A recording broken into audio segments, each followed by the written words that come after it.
హరి ఓం అండి. మాఘమాసం ముచ్చట్లు. అందులో ఏంటంటే మన సూర్యుడి గురించే, సూర్యుడికి రిలేటెడ్గానే విషయాలు చాలా మాట్లాడుకుంటున్నాము. సూర్యుడు చాలా శక్తిమంతుడు కదండి.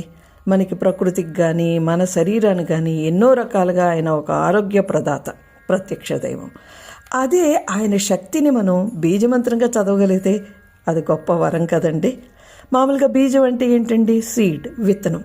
ఆ విత్తనం నుంచి చిన్న మొక్క నుంచి పెద్ద పెద్ద వృక్షాలు కూడా పెరుగుతాయి. అలాగే బీజమంత్రం కూడానండి.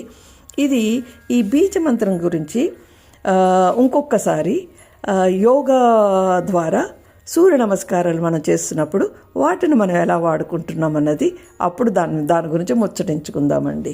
అయితే ఈ బీజమంత్రాలు చదువుతున్నప్పుడే కాదండి, శ్లోకాలు ఏమి చదువుతున్నప్పటికీ కూడాను ప్రశాంతంగా ఉన్న ప్లేస్లో కూర్చోగలగాలి, మనస్సుని ప్రశాంతంగా ఉంచుకోగలగాలి.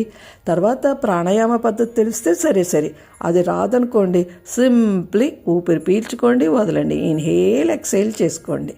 ఇది ఇట్లాగా చేసుకుంటూ వెడుతుంటే వీలైతే పొద్దున్నేనండి అదే టైంకి రెగ్యులర్గా చేయగలగాలండి. తూర్పు ముఖం, ఈస్ట్ ఫేసింగ్ అన్నది బెస్ట్. ఇందులో ఏంటంటే మణిపూరక చక్రం మీద ధ్యాస పెట్టుకోవాలండి. ఇది బీజమంత్రాన్ని ఏంటంటే 108 సార్లు చదవాలి అని అనుకుంటాం. 108 సార్లు చదవాలంటే జపమాల ఉండాలండి. అప్పుడు మనకి కరెక్ట్గా కౌంట్ ఉంటుంది.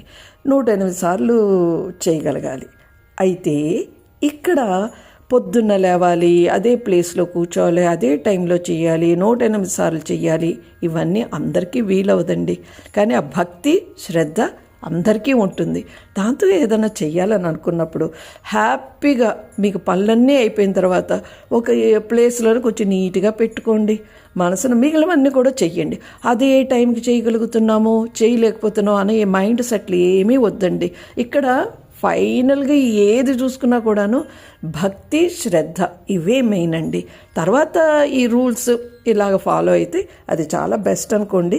అవ్వకపోతే మనకి భగవంతుడి మీద భక్తి, శ్రద్ధ అనేది ముఖ్యం అండి. కాబట్టి 11 సార్లు చదువుకోండి, లేదంటే మీకు ఇష్టం. నాకు 11 అంటే చాలా ఇష్టం అండి. అందుకని నేను 11 సార్లు, మినిమం అంటే 11 సార్లు పెట్టుకుంటాను అనమాట.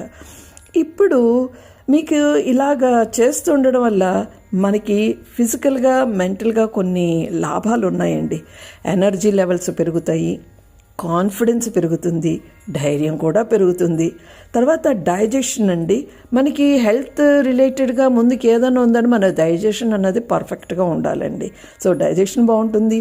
హార్ట్ రిలేటెడ్, బోన్ రిలేటెడ్ చాలా ఉంటాయండి. మణిపూరక చక్ర స్ట్రాంగ్ అవుతుంది. దాంతోపాటు మనకి లీడర్షిప్ క్వాలిటీస్ కూడా వస్తాయండి. మనకు తెలియకుండానే ఎక్కడైనా ఏదైనా పని జరగాలి అని అంటే ఇంకెవరి గురించి మనం ఆలోచించక్కర్లేదండి. చక్కగా మనమే ఆ పనిని ముందుకు నడిపేటటువంటి శక్తియుక్తులు మనకి వస్తాయండి. తర్వాత ఫిజికల్గా, మెంటల్గా పీస్ఫుల్నెస్ ఉంటుందండి. ఇన్ని లాభాలు ఉన్నప్పుడు మనం బీజమంత్రాలని చదువుకుంటే బాగుంటుంది కదండి. బీజమంత్రాలు అంటే అవే అక్కర్లేదండి, ఇంకే శ్లోకాలు ఉన్నా సరే ఏమైనా చదువుతున్నా పర్టికులర్ ఎప్పుడు ఒకటే శ్లోకం, ఒక అష్టోత్తరమో దాన్నే ఒక దీనిగా మనం పెట్టుకొని చేసామనుకోండి, దానివల్ల కూడా చాలా లాభాలు ఉంటాయండి. సో బాగున్నది కదండి. మాఘమాసం నుంచి మొదలు పెడతామండి, అంతా బాగుంటుంది. హరి ఓం, జై హింద్.